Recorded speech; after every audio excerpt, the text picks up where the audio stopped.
Good morning, Stroudsburg family.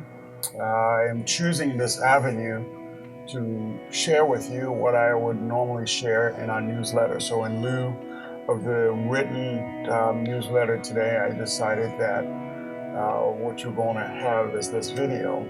It gives me an opportunity to talk to you face to face in sort of a way, and for you to be able to see me and for us to connect together. So, before I get into what is really heavy on my heart, I want to just kind of check in. So, how are you? How are you doing? How are you feeling? Are you afraid of what the future may hold? Afraid of what could and might happen? Are you concerned? Are you struggling with kind of the pandemic and how it has impacted you, your family, your loved ones?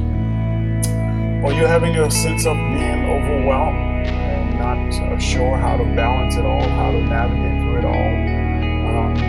Are you just concerned for the future, concerned for tomorrow, concerned for your family, concerned for our city, concerned for our nation, concerned for our world? Those feelings that you have are not an absence of faith. You're not missing those, you're not having those feelings because you don't have faith, because they still happens even when we do have faith. And so what I want you to do really is, one, don't deny them. Don't deny that you feel the way you feel. So whether it is overwhelming, being overwhelmed, being concerned, being afraid, don't deny those feelings. Secondly, I want you to embrace those. That is, to own them, to accept them as they are, and embrace them and feel them. Feel the emotional response that may be directly related to that. So I challenge you to really embrace that and feel them. And lastly, I think, which is extremely important, that you would surrender them. Surrender whatever feelings of anxiety, surrender whatever feeling of fear, concern, or being overwhelmed that you feel or may have at this time. So really, again, how are you? I really pray and hope that you are well. And of course, we miss gathering together regularly and being able to talk with you and see you and hug you and give you a handshake regularly. But know that this too shall pass, and we will be different. We will be better. We will be greater for it as we endure this. The second thing I want to challenge you is to check in with others. All right, check in with others. And crisis really has given us the opportunity of time.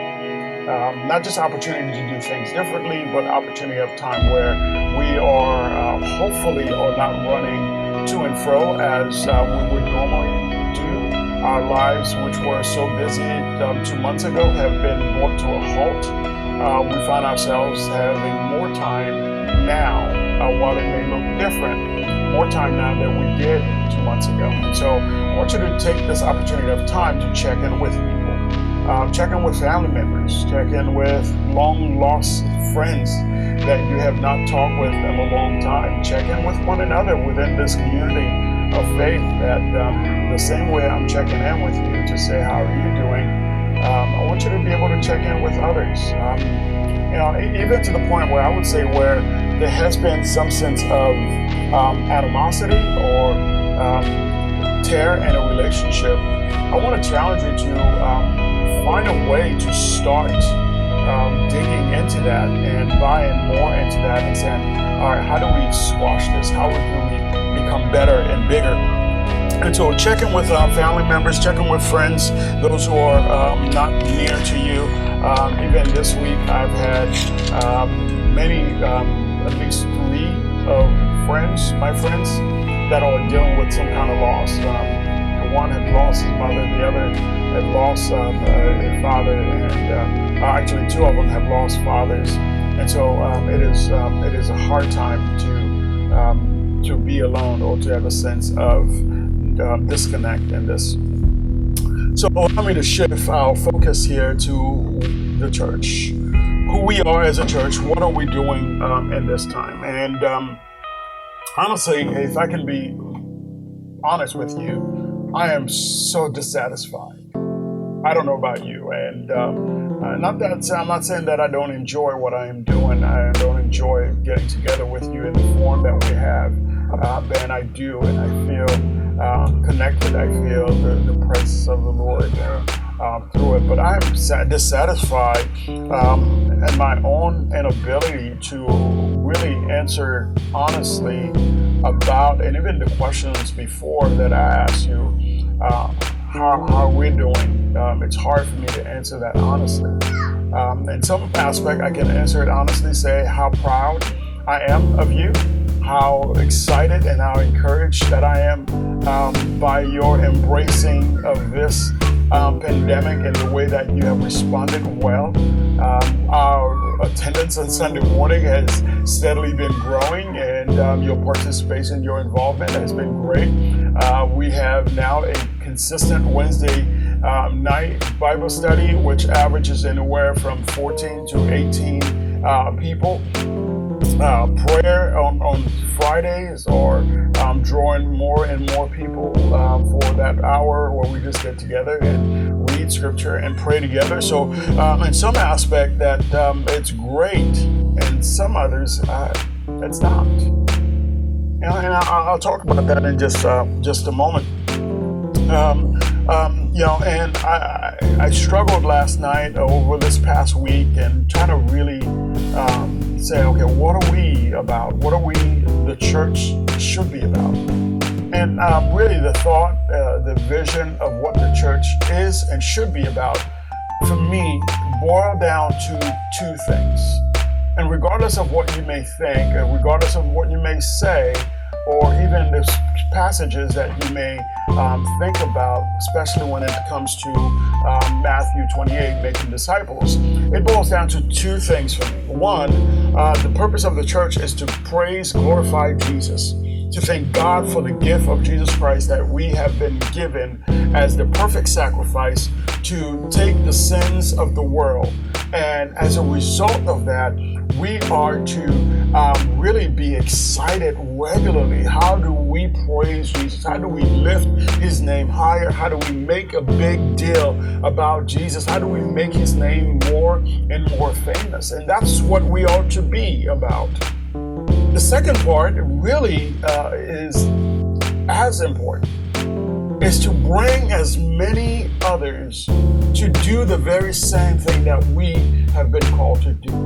And so if number one is to praise Jesus, to worship Jesus, to thank God for Jesus Christ as the gift, and if our response and our job, and the second part of that, is to bring as many others to do this very same thing, then are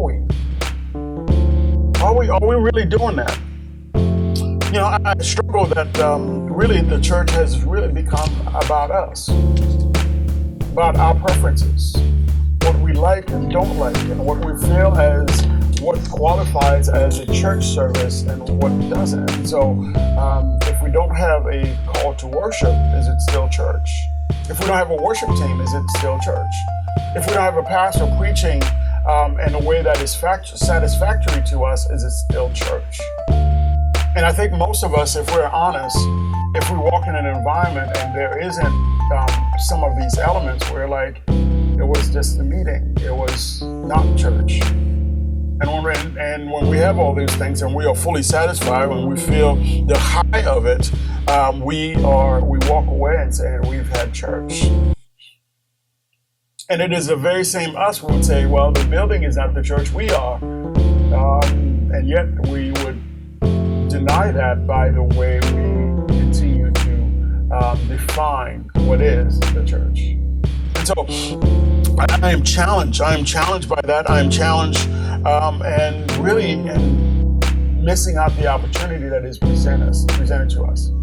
The words that I've been hearing recently through various outlets and even from our own district and our national office it's been a challenge to say, I want you to look at this opportunity as for us, an opportunity to reboot, relaunch the church. And in a way, a church 2.0. I don't know how that resonates with you, but I've been really pressed by that. I've been really pressed by it in many ways, in which I'm not going to go into details in the ways that I am pressed by it, but I think this is a way that we can look at this and say, okay, what is this pandemic doing for us as a church? And so maybe this pandemic is doing for us and giving us an opportunity to shift our focus rightly to the things that really matters, to the things that are essential, and to the things that are the things that I just mentioned. That is the primary purposes of the church. That is, one, to glorify Jesus, to lift him up, to worship and praise and thank God for Jesus. Second, that we would do as much as we can to bring others to be part of that. Now, with our the way we are doing church, and with almost everybody else at this point, we are able to reach others in such a way that they don't have to be local anymore. So what a blessing is that, that we've had people, in Harrisburg, in North Carolina, Virginia, we have Maryland people that are part of our services from time to time, upstate New York. And these are just the people that I know. But what are we doing? What are we doing? Inviting them to come and see what we've always been doing. And so that's part of the challenge for me. And so really what has been, the first week was kind of the scramble. Okay, let's figure out what we're going to do and establish stability, which is absolutely necessary. Okay, to establish stability, to kind of have a sense of normalcy in the midst of the chaos. I am honestly challenged by the fact that we may be missing the opportunity that has been presented to us, or maybe we are failing to seize the opportunity that this pandemic brings. I think this pandemic has a way for us to look at it and perhaps use it as an opportunity for us to refocus our attention rightly to those two things that I mentioned earlier. That is to say, one, our job, or the entire purpose of the church, is focusing around those two things. One, glorifying Jesus, thanking God for the gift that he brought to us through Jesus Christ, the gift of salvation, as Jesus is the author of salvation. Secondly, that our job would be about bringing as many people to do the very same thing that we're doing, not just to an institution or just to kind of a form, but to really be a people that is worshiping and praising God because they realize and understand who he is. And so I am really challenged by that, and we really are not necessarily taking this opportunity to do that. Again, don't hear this as a judgment on you. It's a judgment on myself that I'm struggling with this understanding as well. So what I think what we've done, or what we're doing, is shifting the box. So this pandemic, the way it appeared to us, where we really never expected this to happen, and the way that it has, is that the first week we kind of scrambled trying to do something, trying to put something together, so that there's a sense of normalcy, so that there's a sense of continuum that is happening, that we are not forsaking the assembly. So we did this, but 4 or 5 weeks in, and heading perhaps into our 6 weeks, and which may be another 6 weeks before, or more, before things are ever back to what is normal, is perhaps that we just shift from one box to another box. Our first box was the building, to do things in a way, or maybe our tradition to do things in a way. So now our second box is that we just get to do it virtually, where you don't get to come into a building. We sit in our homes, and we are part of this virtual duplication of what was. And so I am really challenged about that as far as for us as a church. And so what are we going to do about it? Honestly, I don't know. And that's what's really bothering me. That's what's really that's what I'm struggling with. Trying to make sense of it and really learn as much as possible to see what we can do forward. And so I want to present two options for us. Okay, option one is that we stay in the box. We stay in the box, and we are limited by the box, the size of the box, the aspect of the box, and so we just kind of go, and we can paint the box, we can put these different designs on it, we can make it look good inside and outside, we can do all of that, but we're still in that box. The second option, which is where I am and I want to be, is we get rid of the box. We get rid of the box, and so option one, we can stay in the box, which means that while we face a challenge, our ultimate goal is for our comfort, right? We still want that sense that, okay, this is what's normal, this is what we are used to, this is what we like, this is what we want, this is what satisfies us, this is what pleases us, and so this is kind of where we are. And so the new, right? So with this, there's a lot of new, but the new is somewhat temporary. The new becomes, because I wrote this down just so I can get it. The new is only new until it becomes the norm. The new is only new until it becomes the norm. And get this, it's not over yet. And the norm becomes old, right? The new becomes the new. The new is only the new until it becomes the norm. And the norm gets old and stale, and we're right back into the cycle of things. That is the result of staying in the box. Second option is removing the box.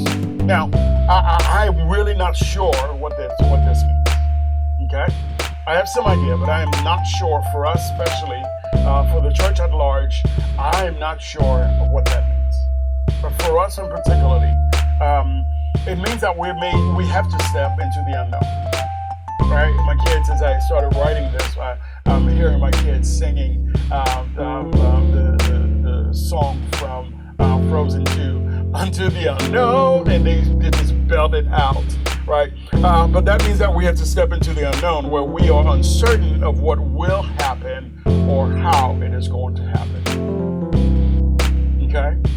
So, box one, we are challenged, but we still face the challenge with a point of restoring comfort. Box two is that we get rid of, option two is that we get rid of the box and move towards something that is unknown, scary, and very challenging. And I don't know. I don't know if we're ready for it. I don't know if we can do it, because removing the box means we lose our comfort. We are creatures of comfort. We chase comfort. We want to do what we want to do because we want to do what we know will work and will be certain. So removing that box means we don't do it as we have always done it. And so I don't know. So here's what I believe and what I have been led to, at least for now. So with this in mind, this Sunday gathering is going to look different, or a bit differently. English teachers, you can correct me. It's going to sound different, perhaps. It's hard to control that as much as I would like to, even for me. It's going to sound different, it's going to feel different, and it's going to look different. And so I hope that kind of sparked a sense of anticipation, a sense of interest, or a sense of curiosity. And I know with that in mind that many of you will not like it, because you want tradition. You want what you always had. Sure, a few of you may find it to be refreshing. Awkward, weird, perhaps, but I hope it is refreshing. over the next couple of weeks, over the next few weeks, I've been praying about several things, but particularly I am going to be focusing my prayer time and even at times some partial fasting to the direction and the future of this church over the next few weeks, over the next few months, over the remainder of this year into the next year. All right? That is my desire, that is my plan, and I would encourage those of you who are interested to do the same. Which means as we think of the next steps, perhaps, is that your skills, your experience, your talents, your passion may be called upon to serve in a capacity, in a way that perhaps you did not expect. I hope that you would be willing, and I hope that you would be even evaluating your own self now to say, what is it that I have been given that can be or must be used for the purpose and the glory of the church? Because if the church is about two things, it's about lifting and glorifying Jesus, thanking God for Jesus Christ as the gift, the author of salvation. And if the second thing is about drawing others to do the same, then what is my part? What can I do? And so over the next couple of weeks, I hope that we can have an answer for that, and we can have an answer from you, that this opportunity that we have been presented will serve us as an opportunity to relaunch Strasbourg Alliance Church for the good and the glory of our God and for the good of our community around us. I look forward to seeing you this Sunday or hearing you. Those of you who are available to join us tomorrow at 12 for prayer, one call will be going out for you to join us. All right, God bless.